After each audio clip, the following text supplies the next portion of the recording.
Olá, bem-vindo mais uma vez, querido aluno, querida aluna. Então vamos seguir agora com a trilha 3, Princípios Básicos de Economia e Finanças. Tá aí resistindo bastante? Tá com força, vigor, disposição? Então vamos seguir que tem assunto ainda, hein, pessoal? Ok, e quais são os desafios dessa trilha? Bom, nós vamos aprender sobre os principais índices de referência de mercado, os mecanismos da condução da política econômica, utilizado pelo governo federal, relembrar também os ensinamentos sobre taxas de juros, capitalização e aventurar-se um pouquinho mais em novas descobertas, Esses então serão os desafios desta trilha, tá? Vamos começar então com conceitos básicos de economia. Bom, vamos lá direto para a imagem lá no finalzinho da página ou na sua tela, conforme a sua preferência. Mas o que a gente vê aí? A gente vê a imagem do trigo, da farinha no meio e os pães. E o que isso quer dizer? Quando nós falamos de PIB, primeira coisa, nós estamos falando do Produto Interno Bruto. E como ele é consumado, como ele é, de certa forma, calculado aqui no Brasil? Bom, no Brasil é pela ótica das despesas, ou seja, o quanto foi gasto, quanto eu tive de despesa para produzir algo. Vamos falar então do produtor rural. Digamos que o produtor, para produzir a sua safra de trigo, alguns volumes ou até mesmo saca, ele tenha tido um gasto de R$80, ok? E aí a indústria comprou esse trigo e para o processo de transformação teve um gasto, uma despesa de R$50. E aí o dono da padaria, todo o processo de fabricação que envolve a farinha de trigo e demais ingredientes, teve um gasto de R$20. Então, na soma que nós chamamos dos produtos agregados, tivemos um resultado final de R$150, ou seja, R$80 do produtor rural, R$50 da indústria, mais R$20 do comércio. Então, chegamos ao final de R$150. Considere-se, portanto, este valor como valor final na soma do PIB, porque os valores foram agregados. Ficou fácil? Ficou fácil, não ficou? Bom, se não ficou, retome aí o que eu acabei de te explicar, mas não tem muito segredo, tá? No Brasil, o Produto Interno Bruto, ele é somado pela ótica das despesas, o quanto se gastou para produzir um determinado produto ou serviço. E aí é feita uma soma para evitar, inclusive, dupla contagem. E aí chegamos no final, como nesse exemplo, de R$150, que corresponde ao processo de industrialização dos pães. Ok? Seguimos em frente, então, agora para a gente aprender um pouquinho sobre a fórmula do Produto Interno Bruto. E aí você vai ver na sua tela, ou vai ver na sua apostila, que nós temos aí C de consumo das famílias, I de investimentos das empresas, G de gastos do governo e, entre parênteses, exportações menos importações, que também pode ser representado por NX, que quer dizer exportações líquidas, tá? Agora vamos falar um pouquinho de cada item. Consumo das famílias. Bom, para nossa subsistência, tanto a minha quanto a sua, ou dos nossos familiares e as pessoas que nós conhecemos, nós precisamos consumir. E para consumir, tem uma gama de opções, certo? Transporte, educação, alimentação, entretenimento. Então, tudo isso é através do consumo. Se gasta para ter aquele serviço ou aquele produto. E para que a gente tenha acesso a produtos e serviços, as empresas fabricam e nos oferecem, correto? Então, as empresas precisam investir, realizar investimentos para produção, expansão e levar aí até as prateleiras todos os produtos e serviços que nós conhecemos hoje. Tá, porém, o governo também ele é uma entidade muito influente no processo de desenvolvimento, porque ele vai trazer um equilíbrio aí entre consumo, investimentos, ele vai proporcionar o quê? Infraestrutura. Então o governo é chave essencial para esse processo. Então o governo precisa gastar. Nós sabemos que o governo já tem o gasto com a máquina pública, mas também é o governo que realiza o desenvolvimento econômico de um país, tá? Conforme a adoção da sua política. E E aí na outra ponta, do outro lado, nós temos exportações. O Brasil é um grande exportador de matéria-prima, principalmente grãos e proteína animal, e também consome aquilo que não é capaz de produzir internamente, principalmente os produtos industrializados, né? Então boa parte vem aí da China, vem dos Estados Unidos, vem da Europa. Então nós importamos também uma boa quantidade de produtos e serviços. Então, para resumir o PIB, a sua fórmula, não se esqueça, decore inclusive, que isso é cobrado, o seu conceito, né? A sua fórmula também pode ser cobrada no dia do seu exame. Então é C de consumo, nós consumimos mais, I, os investimentos das empresas para que nós possamos ter acesso a produtos e serviços. G, lembra-se de governo, então o governo gasta. E nós podemos ter mais exportações líquidas, representadas por NX, ou entre parênteses, exportações menos importações. O ideal no Brasil é que nós tenhamos as exportações superem as importações, para que nós possamos produzir reserva, tá? Reserva cambial. Agora vamos falar de um índice de referência muito utilizado, aliás, é o IPCA. Acredito que você já tenha ouvido falar, né? Então o IPCA é o Índice Nacional de Preços ao Consumidor Amplo. E quem é que realiza o cálculo do IPCA? Quem é que criou o IPCA? O IBGE.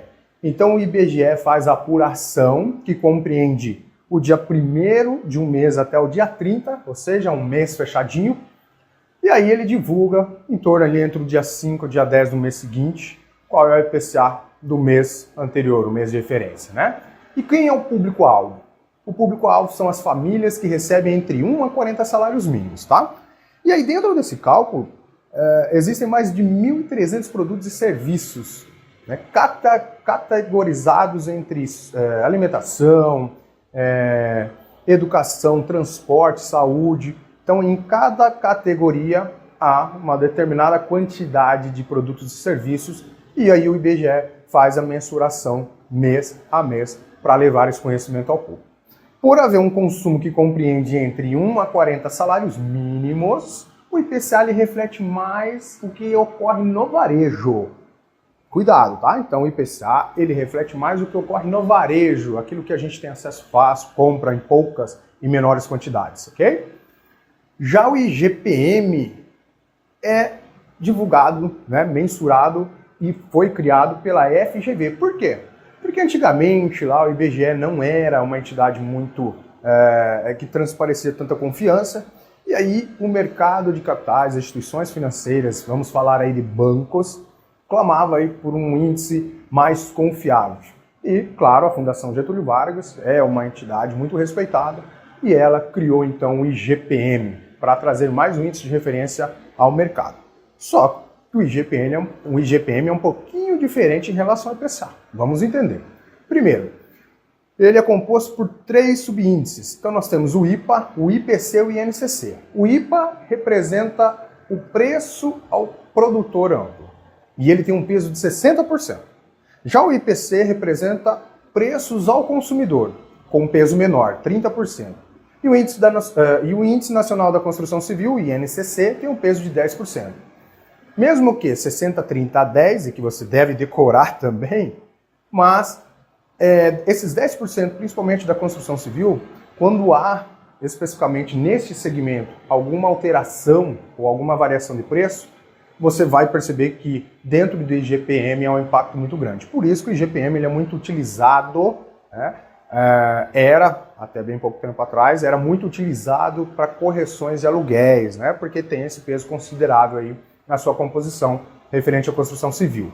Só que nós tivemos aí, depois da pandemia, assim, grande volatilidade no IGPM, né? Foi um maior índice quando comparado ao IPCA, ele atingiu aí 24% nos últimos anos, né, de variação. Isso é muita coisa, imagine corrigir um aluguel por 24%, não tem inquilino que aguente, né, o bolso. Então o IGPM ali passou por um processo dentro desses contratos de aluguéis aí, em que se houver aí superação de determinado X valor, X percentual, vai se usar um outro índice, tá? Mas é só curiosidade mesmo, isso aqui não tem nenhuma consideração em prova, tá? Mas, mais uma vez, decore a composição IPA 60%, IPC 30% e INCC 10%. Percebam que, por conta desses pesos, né, essa média ponderada entre esses três subíndices, o IGPM reflete mais o atacado. E o seu período de apuração é entre o dia 21, começa no dia 21 do mês corrente e vai finalizar no mês seguinte, dia 20. Então, inicia dia 21 e finaliza no dia 20. Selic Over. Lembra que eu falei que nós falaríamos de 3 Selics? Nós falaríamos da Selic Meta, nós falaríamos da Selic Over e nós vamos falar também da Selic Câmara de Compensação. E a Selic Over o que é? Bom, a Selic Meta nós já entendemos que quem a define é o cupom, né? Então é a meta a ser seguida, é a taxa de juros como referência ao mercado. E a Selic Over? A Selic Over, ela basicamente respeita aquele índice de referência que é a Selic Meta, mas ela representa a taxa que é utilizada para indicar o custo do dinheiro, definitivamente, tá? Enquanto a Selic Meta é uma referência de mercado. E de onde sai a taxa Selic Over? Ela sai das operações que ocorrem entre o Banco Central e os bancos dealers. O que são os bancos dealers? São os bancos autorizados a fazer essa negociação diária com o Banco Central, tá? Em operações de financiamento que ocorrem no mesmo dia. E aí são realizadas no ambiente Selic, né? Câmara de compensação, e que pondera o volume dessas operações. E aí a gente consegue extrair a taxa Selic Over, que acaba sendo bem parecida com a taxa CDI, ok? Então, mais uma vez, não confunda Selic Meta com Selic Over. Então, só para entender, a título de curiosidade, quando você for ver uma taxa de juros no Tesouro Direto, nós não estamos vendo a taxa Selic Meta. Tá? Se você vê a taxa da LFT, que é o Tesouro Selic, nós estamos vendo a taxa Selic Over, ok? Porque é a taxa média que se origina pelas operações que ocorrem na Selic, né? A Câmara de Compensação. E o DI, Depósito Interfinanceiro ou Interbancário, muito conhecido, muito falado, e você que trabalha num banco já ouviu falar e ouve todos os dias, você que também trabalha numa cooperativa, já com toda certeza já ouviu falar do famoso DI ou CDI, né? Ele advém da negociação entre os bancos. Então os bancos negociam também entre si recursos, porque às vezes o banco A tem uma necessidade de liquidez naquele dia, porque teve uma grande demanda por saques e não tem recursos, né, ali para disponibilizar aquela demanda que ela teve de forma agressiva ali para saques. Então ela recorre a uma instituição financeira que vai suportar, vai emprestar esse recurso para aquele dia, para que ele consiga entregar a liquidez. Então, daí é a média das taxas praticadas nas negociações que ocorrem entre as instituições financeiras através das emissões dos CDIs, que são os certificados de depósitos interbancários. E são registrados aonde? São registrados e liquidados pela B3. E aí você vê na imagem que DI referem-se, portanto, aos títulos privados entre as instituições financeiras, né, o CDI. Já a Selic Over se origina através da relação com os títulos públicos, as negociações dos títulos públicos. E tem aí um terceiro agente envolvido, que é o Banco Central. Então nós temos duas instituições na figura e o Banco Central no meio, porque o Banco Central, de um lado, está comprando títulos de um banco ou então vendendo, e do outro lado também, fazendo a compra ou a venda de títulos públicos, tá? Isso ocorre de forma diária. Taxa Spot ou PETAX. Bom, vamos definir rapidamente de uma forma bem simples. Isso refere-se a câmbio, a taxa de câmbio.